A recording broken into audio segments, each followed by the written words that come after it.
Hello, this is the Stories Beside channel. I release videos every day for you. Subscribe and click the bell. Wendy, a beautiful nurse with an unfashionable name, was taking the bus home from work in a bad mood. Today, she received another scolding from her boss, the head of Williams General Practitioners Department. What's the big deal? Many people would say, and they would be right. But the thing is, the girl didn't deserve it. She, like Cinderella in the movie, is worthy of praise 333 times today. But no one ever mentioned it. Yes, life was sometimes unfair, and Wendy's fortunes left much to be desired. She did not have what is now abundantly shown on television, a beautiful, rich life, and a high-paying job. She lived on her small salary with her mother in a murdered apartment with a 3.5-meter kitchen. Some would say that it simply could not be, but such a kitchen existed. And not in my nightmares, but in reality. Years ago, my dad, who was a craftsman at Wendy's, made a folding table in the kitchen, like in a wagon. An ordinary table couldn't be put up. Besides, he hollowed out a niche in the wall. We put perishables there in winter to save on the fridge. Dad did his best, but as they say, he was unable to resist the system. He was fired. I had to take a shift job, and it did not do any good. Wendy didn't want to think of anything sad at all. Thoughts of her mother did not bring her much joy either. Nancy was an ordinary mother, not the owner of a company. And she wasn't exactly a star pupil, a high school literature teacher. She was smart, read a lot of books, spoke, and wrote perfectly. She had accustomed Wendy to this. No slang was ever spoken correctly in their house. And a beauty, too, but a former one. She overworked herself with her naughty children and became ill. The kids of today were very different from the previous generation. Before, teachers were respected at school and considered an unquestionable authority. And now what kind of authority are you if you have a few times cheaper shoes than the first beauty of the class? But it was still possible to survive. It was the numerous conflicts and the impudence of the children that were annoying. And according to the internet, a teacher could easily get beaten up if some kid didn't like his demands. Nancy did not believe in the internet and considered it a universal garbage dump until a teacher was hit. No, fortunately it was not my mother, but in front of her eyes a colleague, an elderly and intelligent teacher, physics teacher John, was hit. And he just stood there with his hands down. After all, he could have been sued for surrendering to the insolent son of a local rich man. Mom rushed to defend him, but it got her too. As a result, she flew aside and fell. It was hushed up. It couldn't have been otherwise. Money ruled everything. And this incident was no exception. Yes, it was the principal who had been paid off, and not just anyone. Nancy was hardly hurt, not even a bruise. But after this incident, she was in a constant state of stress. All her ideas of justice were shattered. In addition, her mother became afraid to go to class. Nurse Wendy realized that this was the reason. She even imagined it in detail. The constant nervous tension disrupted the transmission of signals in the synapses of the brain from the axons to the dendrites. Yes, Wendy was a very clever girl. Neither persuasion nor exhortation helped. Wendy even invited a psychiatrist home to help. The psychiatrist brazenly took a quarter of Wendy's salary for the visit, but did not help. He said he could just dull the focal point in her brain and prescribe sedatives. But that would do no good. Mom was waiting for addiction or turning into a vegetable, and it would not be possible to eliminate the focus completely. That is, it will be possible to eliminate the direction of the focus. Mom will stop being afraid to go to work and will start being afraid of something else. For example, to bathe or cook food. The girl was not satisfied with this. All perspectives were rotten. She was honestly trying to get into the Esculap's explanations. How could it be? And new directions in the treatment of stress and phobias. Psychiatry does not stand still. But the psychiatrist advised not to read nonsense from the internet and took the bills, departed in an unknown direction. leaving behind a sense of frustration and a trail of expensive perfume. The constant stress was a trigger and caused type 2 diabetes. Suddenly, my mother gave up. She lost weight, became gaunt, fought all the time about her unhappy thoughts, and stopped taking care of Wendy. In addition, began to jump sugar, and everyone knows what that can lead to. Soon, because of her frequent absences, my mother was asked to leave the school. No one wanted a teacher who was always sick, and not a very adequate one at that. So she proudly walked out. Nancy tolerated such things, and John stayed. Even that felt like a blatant injustice. But the explanation was simple. He was not as proud as his mother. Besides, there were 7 of us. There was no work. As in the ad, know and not known. It's only on TV and in commercials that everyone finds a decent job. But in fact, 50+ women are not even taken to clean porches. All the jobs are taken by resourceful residents of the former Soviet republics. It's too late to be a courier. So is a pizza delivery girl. And the bag cannot lift. And to sit on the cash register ashamed. By the way, the same resourceful women from the near abroad were also sitting at the cashier's desk in the stores nearby. As an option, it was possible to give face-to-face and online lessons, but my mom apparently decided to quit her glorious pedagogical past. Although she certainly couldn't get hit on the computer, Wendy haggled and gave up, giving Mom the freedom to choose, although it was not much. And Mom sat down at home, or more correctly, lay down. Of course, there was always some food, and it was cleaned up too. But there was an eerie stamp of ennui and hopelessness on everything, as they say now, and she did not want to go home. So now Wendy took the longer bus ride, even though she was off duty for the night. So lived on one nurse's salary. There was enough for food and some clothes from the thrift store, but that was as far as it went. Besides, even there the prices skyrocketed. The desired capitalism was at everyone's throat. Nancy's mother had to be treated. Medicine had been optimized, and treatment for free had become quite problematic. In addition, it was necessary to follow a diet. The diet had to be nutritious and of good quality, with lots of vegetables and a reduced amount of carbohydrates. And it was simply unacceptable to feed a person just cheap cabbage. And if before it was possible to go out on pasta, now it just did not work. Wendy pushed herself and began to take extra work, running in the evenings with injections at nearby homes. But she soon realized that this way of life would gradually lead to the same kind of stress as her mother's. In short, things were worse than ever. In addition, the head of the hospital where the girl worked had his eye on her, which was common both before and now. And it's the talk of the town. If you want to move up the career ladder, you have to give in. Wendy was not only intelligent, she had enough mental reserve, as they say nowadays, and she knew exactly what happened to the unruly. And that was exactly what Wendy was, like the actress Audrey Hepburn, who refused a director, with all the consequences that entailed.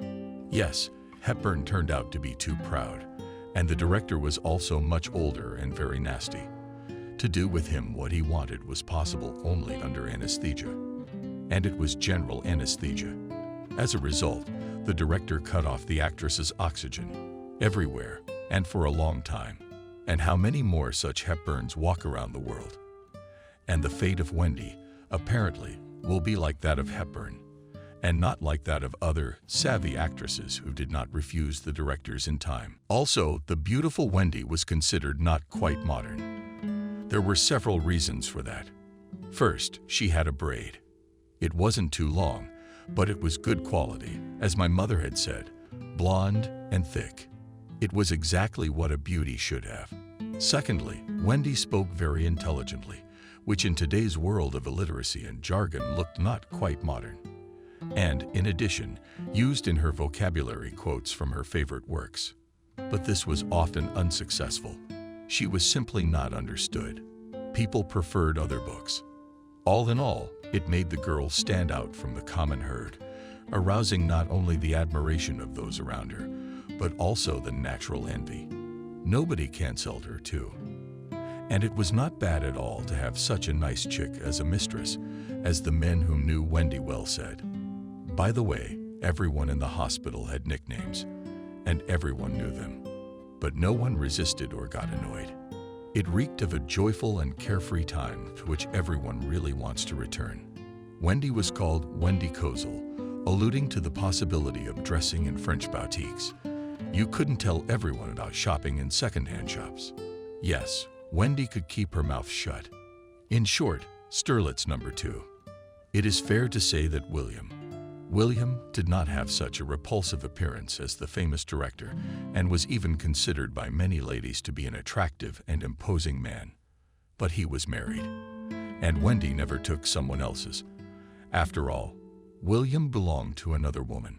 Besides, there were 2 boys growing up. Don't steal and don't commit adultery. That's what her mother had taught her, and that's what God's commandments said. William did not know such suffering. He was a strong sybarite, lived for his own pleasure, and saw no obstacles to a small but so enjoyable adultery. The girl, on the other hand, did not go for all that. Intimacy only after marriage, and not with William. But such plans ran counter to the superintendent's intentions. He was not going to get a divorce. No, he did not lie that his wife was hopelessly ill or suddenly blind, like Pierre Richards' character in Wendy's favorite movie, The Umbrella Shot.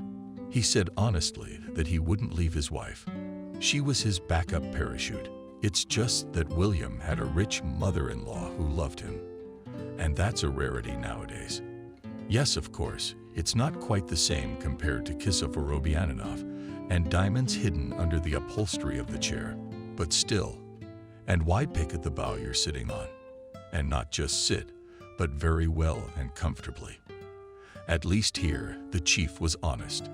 In short, Wendy should have been more understanding and made regular love to William on the cold couch in the treatment room. But Wendy didn't want that. She didn't want anything at all. She was still asleep, and the intrusive embrace of the insolent William caused her nothing but irritation. Yes, Wendy looked very attractive and appetizing, but she was a far cry from our famous TV models. They would have had a field day here. The girl took all sorts of tricks. She tried to wear floor-length skirts to work, wide pants, didn't wear makeup, and even in hot weather she wore blouses without necklines. But nothing helped. William looked at her with an oily look, and he was drooling at the corners of his lips. The whole thing made Wendy feel nauseous, and if she lay down on the couch with it. He gives details, the bastard, thought Wendy wistfully, and tried not to be alone with the annoying chief. Well-trained in the art of seduction, William did not expect such a fierce rebuff, especially from the usual good-for-nothing nurse from the village, and genuinely puzzled. Why not? First of all, he is not bad-looking. And secondly, an intimate relationship with the head of promised any girl a lot of preferences, the constant protection of the attacks of bitter girlfriends, and the position of head nurse, which sought to get many. And here it was Wendy who was supposed to be the lucky one. Time passed, and the stubborn manager began to show his discontent. He began to get fed up with it all. The Tsatsa from the village. So, to begin with, the Tsatsa received a verbal reprimand, which, of course, she did not deserve. So, nothing special, the usual stuff. Wendy was stunned at first, then wanted to say what she thought of William. Thankfully, she was smart enough not to start screaming right away, even though the words were already on her tongue. So the girl took a deep breath, imagined William in a coffin, as her mother had taught her, and said, "I've got it all figured out, and it won't happen again. The only thing left to ask, can I go, sir?" And, with a curtsy, retire. She did not share what had happened with her brothers in mind. They were just waiting to take the place of a stubborn nurse in the heart of the amorous manager, and for them, the position of senior nurse loomed up much more promising. Wendy somehow made it through her shift, though her hands began to shake. That's all she needed, she thought to herself when she failed to hit a vein the first time. Then William ordered her to be put on duty for the holiday. This dealt a more tangible blow because Mom had agreed to go on a field trip with her. That's for once. And then the little world Wendy's had built began to crumble. Yes, something had to be done about the head. But what? The head didn't want to leave. There was already a stable, time-worn authority and a great reputation, which the indefatigable William tried hard to undermine. And characteristically, he was beginning to succeed. It added to the excitement that Wendy had nowhere else to go. That was exactly what the lustful boss thought. Nothing. He would come crawling back to me and lick my shoes. Today, he was getting attached for no reason at all. But our heroine did not want to lick her shoes, but wanted to study to be a doctor. Her mother believed that a teacher and a doctor are the main professions in life, and always give the opportunity to earn a piece of bread, and noble. And this was valued in the family above all.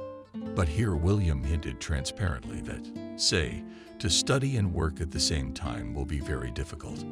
And he, as the head of the unit entrusted to him, he said so, does not want the quality of work to suffer. Although he used to promise golden mountains, it was clear that the dream come true in the foreseeable future is not expected. The prospect loomed just abominable. In short, it was either slash or the bastard, Wendy thought wearily, and leaned her forehead against the cold glass. The bus was warm, rolling smoothly along the asphalt roadway. Altogether it was calm and peaceful, and she wanted to think happy thoughts. And Wendy began to think about how she would meet a nice young man. Then she would fall in love, marry him, and have lots of kids, and they would live together in joy and sorrow, all on the same day. But the thought immediately jumped to the harsh reality. There was nowhere to get acquainted. She did not meet anyone on public transport. At work, the only men were the hated William and the unworthy Wendy's nurse Peter. This insolent young man spent all his free time playing the now popular and completely unknown to Wendy game CS:GO, which he shared every day with those around him. Neither of these things suited the girl. Besides, Wendy could not count on a lucrative match. She was from a poor family, and no mother would want her beloved son to bring home a daughter-in-law like that, even though she wasn't from out of town. And count on a stuffed prince and the same daddy king from the beloved movie Cinderella, stripped down to a cetacean. There was no way.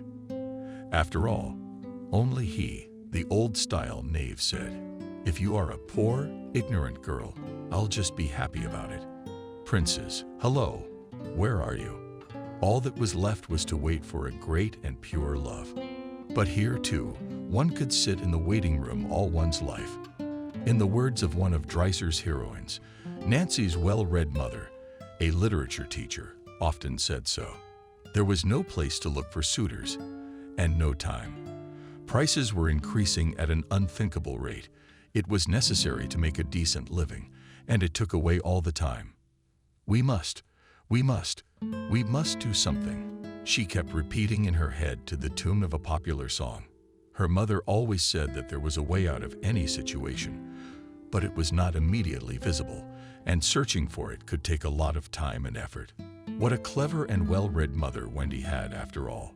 The sayings from the books fit almost all situations in life. That's what the classics mean. But Wendy hasn't seen a way out yet. "I'll think about it tomorrow," she mentally pronounced today's popular phrase, and dozed off. And just when sleep was beginning to wind up, problems receded, and all the sweetness of rest for the weary body and soul loomed ahead. A cry for help was suddenly heard on the bus. Wendy, who had learned to respond even to patients' whispers, had honed everything to automatism. 6 months in intensive care. And now she immediately jumped up and rushed to help. It was the only way she could do it. An elderly homeless man needed help. Homeless people need a way to get around too. He did, and he moved, quite successfully, until he lost consciousness. Now the old man was sitting on the seat, tumbling to one side, wisps of unkempt gray hair, a tattered woolen jacket, and a hat that had been worn down to the side. In short, a classic of the genre, the common bum or bombus vulgaris. a solid 5 in Latin. The girl's mind raced through every possible cause for fainting. There were plenty of them. To make sure that the patient was more likely alive than dead, Wendy felt the pulse not on the carotid artery, as they show in the movies, but the old way on the wrist. There was a pulse. By the way, the girl absolutely disagreed with this Americanism. It was much more difficult and uncomfortable to feel the pulse on the neck, but no doubt, much more beautiful. Yes, the faint, thready pulse was palpable. The heart kept beating. The well-read Wendy, thanks to her mother, had quotes for all occasions, and the most favorite was the writer's expression: "The main thing is to be alive, the rest you can vary." And Wendy began to vary. To begin with, she commanded that the homeless man be placed on the floor in the passageway. In emergencies, she had a commanding touch. Besides, she never lost her temper. What a wonderful doctor she would have made. It is known that there are people who do not know what to do at the slightest disruption of the algorithm of their usual activities. Hence, there are so many panic attacks and stupor at the slightest opportunity. Wendy belonged to a completely different group of people. They work in the emergency services and ambulance. They help, save, and properly resuscitate. They knocked on the driver, and he stopped. It was more convenient to give CPR and indirect heart massage, which was exactly what Wendy was going to do. She had no ammonia, no other drugs, and no syringe with her. Although now it seems that it is forbidden to provide such assistance, you have to wait for an ambulance, and sometimes it stretches up to an hour. And all Dan optimization. To be honest, this was the first time this had happened to a girl. And giving intravenous injections in your favorite hospital is one thing, but trying to revive a person on the bus, under curious stares, is quite another. "God bless," Wendy said in an unexpected voice, tilted his head back, and, overcome with disgust, prepared to do mouth-to-mouth breathing. The hobo, knocked out of reality, seemed to sense that he was about to be revived. His mouth opened, and his teeth showed. White teeth of high-quality metal ceramic were completely out of sync with his dirty clothes and shabby boots. There was no time for reflection, and Wendy began to work furiously. For 3 chest beats, 1 breath was supposed to be taken. It was called an emergency, and the medical school had devoted several classes to it. The girl's neck and forehead were sweating, and a large drop of sweat, concentrated, fell from Wendy's forehead onto the bum's forehead. It was as if he'd been waiting for it. He turned pink, opened his eyes, coughed, and tried to get up. Wendy gasped in surprise, and the bus passengers applauded.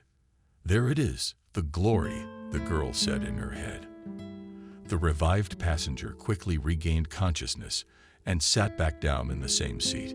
He refused the offer to call an ambulance, and the bus started on its original route. Life went on the beaten track, and here was the stop. Grandpa had arrived at the right address. The kind Wendy could not allow the man to get sick again, and volunteered to see him off. He could sleep it off later. Somehow the homeless man immediately agreed. In addition, Wendy noticed that he was staring at her thin silver bracelet, a gift from her mother, with amazement. She flashed a thought that perhaps he wanted to rob her, but she drove it away at once. It did not seem so. And the price of this jewelry was small. After all, silver, unlike gold, was accepted at the price of scrap. And this was worth a penny. Yes, there was something in the homeless man's eyes, but it was astonishment and daze, and not a desire to get hold of the Tinkerbell. It should be said that the man really was dumbfounded, because on the arm of a strange girl on the bus he saw a bracelet of his deceased wife. That's why he agreed when she offered to escort him out. He wanted to find out what had happened. After all, the bracelet was the family jewel, a unique jewelry, and existed in a single number. It was made for his beloved daughter's late father jeweler, especially since his wife was buried with it 5 years ago. The two of them got off the bus, and the homeless man suddenly gave the girl a hand and helped her down. Yes, events began to unfold rather interestingly. The Wendy's train of destiny had turned the other way, and was already beginning to pick up speed. There was a striking change in the old man. His shoulders turned, his back straightened, he grew taller, and he was suddenly younger. Wendy believed in miraculous transformations, but not to this extent, and fate continued to surprise. The sweaty grandfather suddenly removed along with the capped gray hair, which turned out to be a wig. And now Wendy was looking at the pleasant face of a man in the prime of his life, as the wonderful character Carlson, who lives on the roof, said. Now there are a lot of men with makeup on. There are people of the same orientation, and artists in a hurry to take advantage of their breaks and keep their makeup on. Detectives and spies. Anyone, but not bums. Wendy had already opened her mouth to ask the natural question, who are you exactly? But before she could, the ex-grandfather spoke up. Yes, he wasn't a grandfather or a bum, but the owner of Anthony Scott, a large transportation company. Like that director, the savvy Wendy thought to herself. That's what she immediately dubbed him. And the boss's unusual appearance was due to the fact that he had to constantly monitor his subordinates, whether they were violating the route or stealing the proceeds. So today he decided to take the bus for a ride. And since his face was well known to all company employees, he decided to disguise himself, especially since there were plenty of opportunities for that now. He just hadn't calculated that he would be so hot in a wig and a woolen jacket. He was not a young man. It's good that such a nice girl was there in time. That's what the resurrected, homeless man laid out to Wendy. Now he will call his guard and driver, and Wendy will call and pay for a cab. But before that, he wants to know where the girl got the bracelet. There was nothing secret about it. As has already been said, the bracelet was given to her daughter by Nancy's mother. It was inexpensive and of value only to its owners. It was considered a family heirloom. That's what Wendy said to the newly rich man. Mom, the bum interrogated. Where is she? At home, Wendy continued. She's sick. She has diabetes. At these words, the man swallowed convulsively. It was from complications of diabetes that his beloved wife Miranda had died. It was necessary to strike while the iron was hot, and the former old man asked permission to visit Wendy's mother. The girl had always been shy about her house and hardly invited anyone home except her trusted friends. But now, apparently, something more substantial was being decided than a demonstration of the 3-meter-long kitchen. Wendy agreed, and they got into the car, which the courteous chauffeur gave them, and drove to the address. They were silent on the way, each thinking about his own things. All the more so, there was plenty to think about. Wendy was trying to figure out who was in the car with her, and the man, who had seen a favorite item from his happy past, was absorbed in memories. Everything suddenly came over him and took him to a place where he had been happy for a long time. Yes, for a considerable period of time, fate had treated Anthony rather favorably. He managed to study on his own as a prestigious factory engineer at the time. Later, he was able to rise up, go into business, and get promoted. And then he met his future wife, the only love of his life. Being a one-woman man, he took the departure of his beloved wife hard and did not look at other women, although there were plenty of those who wanted to. Anthony was an enviable widower. Besides, he had one undeniable advantage over the others. There were no heirs in their family. Unfortunately, his wife had untreatable infertility, and they just didn't dare to do the foreign material injection thing. Bad heredity was still a factor, and if Anthony Scott was clear, then one could only speculate about the contents of the alien genome. It was not even up for discussion. Adoption did not work out either. They wanted their own blood child. They could not love someone else's child, and what in the eyes of others was considered an advantage, for him was a terrible grief. The girl's old house stunned the businessman, not to mention the apartment. He had forgotten what it was like, especially the tiny kitchen. But that wasn't what sent the man into a stupor. He was just petrified at the sight of Wendy's mother. On the bed lay a replica of his beloved dead wife. The same manner of rubbing her earlobe and looking with her head slightly tilted. Even a slight cartoonishness. Everything matched, one and the same. His heart thudded in his throat at a rate of 120 beats a minute. His stomach felt cold. His neck was wet. The widowed bum was thrown back 10 years. That was how his beloved, still relatively healthy Miranda had looked then. Wendy, seeing the man's reaction, thought gloatingly, "You're not going to be the head of the Ministry of Emergency Situations, Stephen." Although it was clear, all the positions in this wonderful department had been long and tightly occupied. Indeed, today was simply a time of miracles for everyone. But how could the woman in the murdered house turn out to be an exact copy of her wife? Was it reincarnation, cloning, optical deception, or illusion?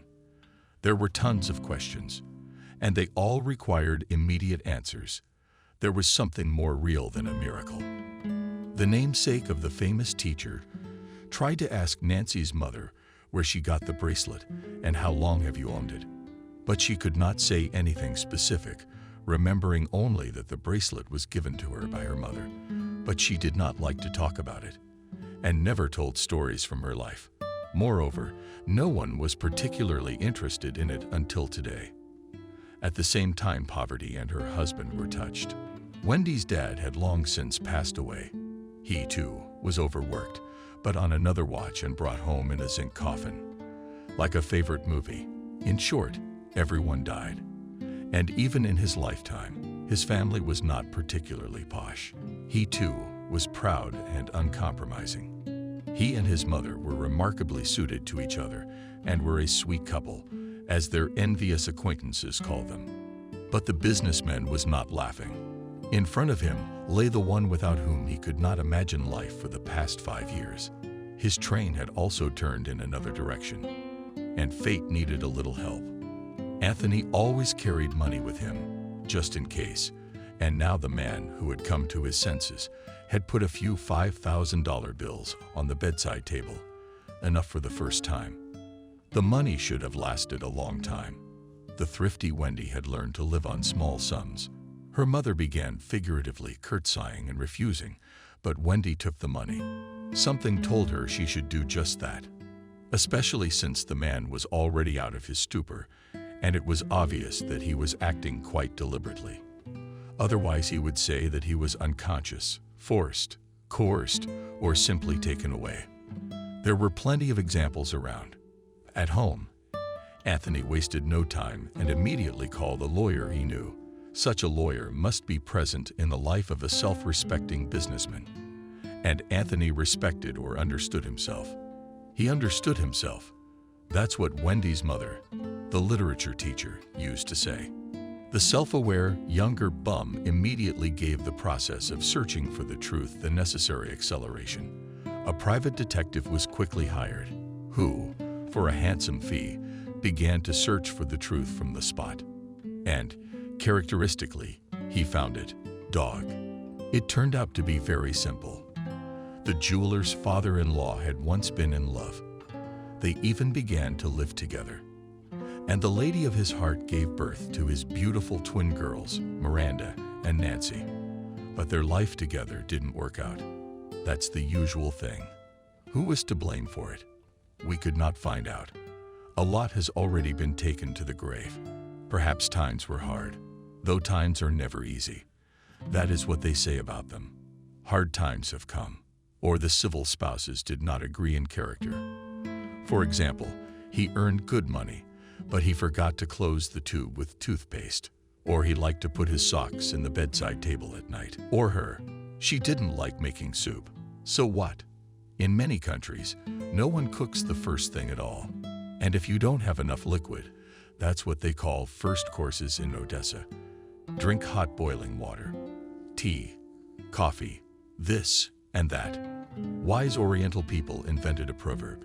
If you like cherries, learn how to spit out the pips. But few people know how to do it. Everyone wants to retrain and remake it so that someone else would spit out the pips. The jeweler could not be retrained, and his wife, all the more. To teach a scientist is only to spoil, and they both refused to spit out the pips. The family fell apart, and the parents scattered in different directions, dividing the children. Besides, It was very convenient to do it. 2 girls who were exactly alike. 2 daughters for each of them. 2 by 2, no difference. And no one made a buck. So it was decided. They only agreed never to meet again. Apparently, we got sick and tired of each other. They parted, quite pleased with each other. Before they parted, the gold-armed jeweler father made 2 identical silver bracelets for each daughter as a good memento of their happy days. An earring for all the sisters. That is, 1 bracelet. Life went on and demanded joy. The jeweler father met another love. His new wife accepted his daughter as her own and raised her as her own daughter. And then the grown-up Miranda met her future husband Anthony. What happened to the jeweler's ex-wife? You ask. History is silent about that. But Wendy's mom, Nancy, turned out to be her daughter, and she got the second bracelet. Yes, she is the twin sister of the businessman's dead wife and his sister-in-law. Everything turned out to be simple. The puzzle came together. All were left with their own. Anthony got the information he was interested in. The private detective promised a generous reward, and Nancy's mother felt better for the first time in a long time. In addition, their family, who unexpectedly happened to be relatives of a rich man, was able to accept some regular material assistance without a sense of pride or dignity being compromised. Although her mother initially tried to refuse, excusing herself that they had everything. But suddenly Wendy, who had grown wiry, told her not to. The drop turned out to be very weighty. Nancy now had quality food, all the medications she needed, and some luminary of endocrinology came to see her regularly. She cheered up and began to laugh a lot. It was laughter, showing solid white teeth without the slightest flaw. That was how Miranda, who had died, always laughed. And it was a laugh that the widowed Anthony loved.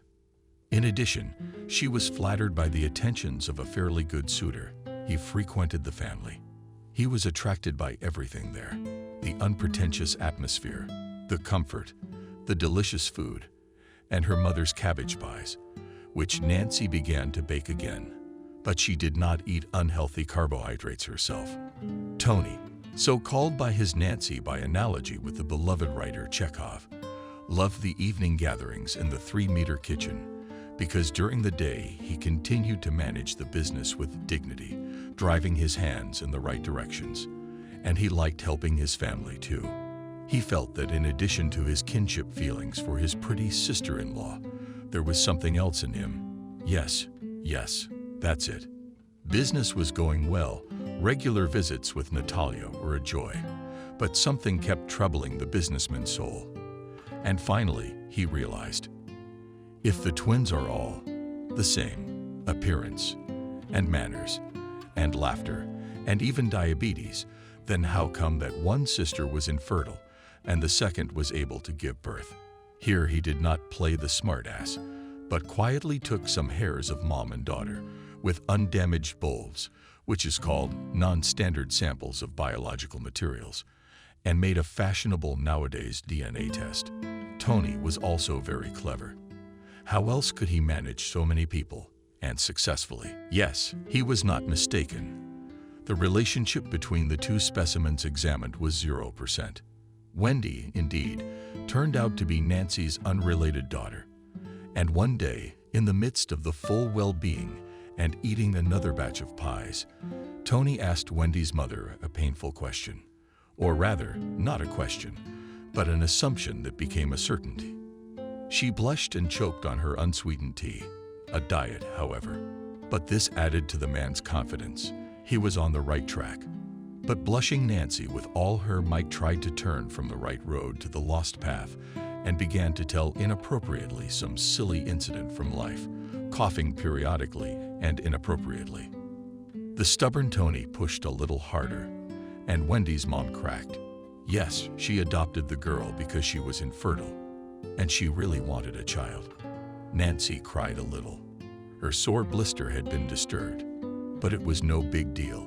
Her blood sugar was stably normal, and the trophic ulcer on her right shin, which had been bothering her for years, had healed. In addition, these were tears of a kind of cleansing. There was catharsis, and there was nothing left to hide from each other. Wendy decided not to say anything. Why make the girl nervous? Besides, she had developed some kind of love, and now she was spending all her free evenings with her lover. And that was very convenient for everyone, especially since there was no need to run around with injections to the neighbors. The money was up to his eyeballs. From there, everything went the way it was supposed to go, and Tony did what he had to do.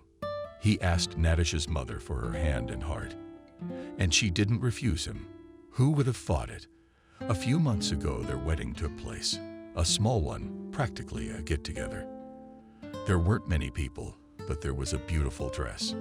True, it wasn't white, but the color itself, which suited my mother, who was beaming with joy. And for the first time in my life, it was really couture. Everyone shouted bitter at the wedding, and the dressed-up Wendy shouted with everyone else. She came to her mother's wedding with her fiancé, the young cardiologist James from the next building. How great, you say, working together is such a blessing. Like a Curie couple, together, for better or for worse, and on, with all the stops, as they say. There was a little but though. Wendy no longer worked at the old hospital. The fact is that her mother's loving husband gave her, his savior and his daughter-in-law, several substantial gifts, one of which was an appointment to a good clinic. I wonder by whom. 3 guesses. Yes, a senior nurse in the gastroenterology department. Hooray, hooray, hooray. When the hated Zav embraced her once again, the girl wrote her letter of resignation. William was dumbfounded. What kind of self-will is that? It is his privilege. What is allowed to Jupiter is not allowed to the bull.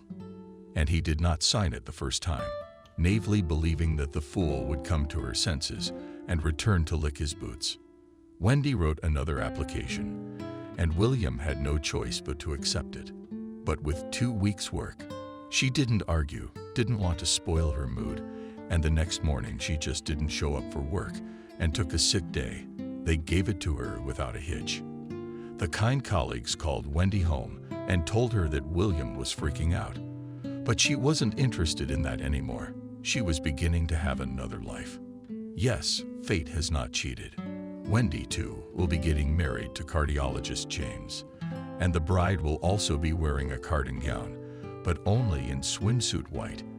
And in the meantime, the application has been submitted to the registry office, and there is a constant daily rush around. That's how it is in the house before the big holidays, and often the anticipation of a celebration or its eve is much better than the event itself. So Wendy was glad to be spinning in the midst of such pleasant hustle and bustle. By the way, the new father, in addition to the prestigious place, gave his daughter a small but comfortable apartment and a car. In short, a little gentleman's kit, or better to say, a kit for a real lady. And she and James had already begun to furnish themselves. In addition, Wendy had the opportunity to change her last name and become Lebedeva, which sounded much more beautiful and winning. In short, not even 2, but 32 in one bottle. And of course, a pleasant aftertaste. On one of her free days, she suddenly woke up wanting to go to her old place of work, especially since James had promised to give her a ride. He had to go to work there too. This was the first time she'd ever felt this urge. Why not? Thought Wendy. They broke up pretty well, actually. Yes, William yelled a little, so what? It's just a matter of time. That's what Carlson used to say. I decided to go after 1:00 p.m. There was no point in going earlier. Rounds, procedures, this and that. I was in the middle of the night, so James was on duty today and could go to work later. Wendy dressed up in a festive outfit, as the young people of today said, and did an elaborate hairstyle on her head, taking the advice of a very advanced internet stylist girl. On the way, we stopped at a store and picked up a couple of bottles of wine and a cake. My husband-to-be said it would be enough. About 2:00 we were there. When the beautiful Wendy went into the residence room, there, the only one there, was William, drinking strong tea from a huge and very dirty mug. I could tell by the smudges on the outside of the mug no pattern was visible at all. You could just guess what was inside it. By the way, when a girl worked here, she used to wash the chief's stained mug as part of her boss's assistance. To be precise, she didn't really wash it. She crumpled up a sheet of ordinary A4 paper and just wiped it inside and outside. And no cleansers or detergents. The cleaned mug was as shiny as new. Apparently, either William had not found a new sweetheart, or she, unlike the good Wendy, did not care for her favorite boss. Something was wrong with William, but the girl didn't get it right away. The manager, who had not expected the appearance of the beauty who had rejected him, stared at Wendy for several seconds without blinking. "Well, do you see who you've lost now?" flashed through Wendy's mind. Then the chief put the mug on the table and, swallowing his saliva, said, in a beautiful syllable, the first time he called Wendy, "You know, I'm divorced." "Yeah." Wendy pretended to be surprised. "And why is that?" "I realized we were strangers." William began to lie. Wendy found out later that his wife had filed for divorce first, when she came to her husband at work and caught him in the act. The tireless rascal had been caught making love to another minion, and no one stopped two young children. Therefore, he was cut off from the trough and kicked out of the apartment. Everything was written down on the quick-witted mother-in-law, his former admirer, and now he had to spend the night in the treatment room. His own small office did not fit a couch. "And I'd always loved only you, Wendy," the indefatigable chef, who was tired of spending the night on the cold couch, continued to express himself in high style. "Yes, indeed. Be afraid of your wishes. They may come true. And they may not come true quite like that." Wendy was reminded of a famous gymnast who flirtatiously said that she wished she could just lie on her back and look up at the ceiling. But due to lack of time, she cannot even do that. Her whole day is scheduled by the minutes. After a while she was doing a beam jump, she landed on the wrong feet and in a slightly different way. As a result, she broke her cervical spine and spent the rest of her life lying on her back and staring at the ceiling. Her wish had come true, but at a terrible cost. William, fortunately, was not threatened by fractures, but sleep in the absence of a full bed was beginning to take its toll on him. Besides, there was an abomination of disrepair on his will, a slight unshavenness that did not suit him. The robe was not just gray, but earth-colored. His loving wife had previously washed all his robes. His head was adorned with the baldness that had already appeared. Moreover, it was not from the dumbs, in the front, but from the ladies, on the back of his head. And this, given the predilections of the chief, was quite natural. What a hawk, thought Wendy, to whom it was clear what was wrong. And when did he do that? And William was as upbeat as a horse when he heard the sound of a trumpet. No, she didn't come today for nothing. Oh, not for nothing. She heard I was divorced, and she came. From excitement, he could not think of anything, and he had to say something. The silence was growing tense.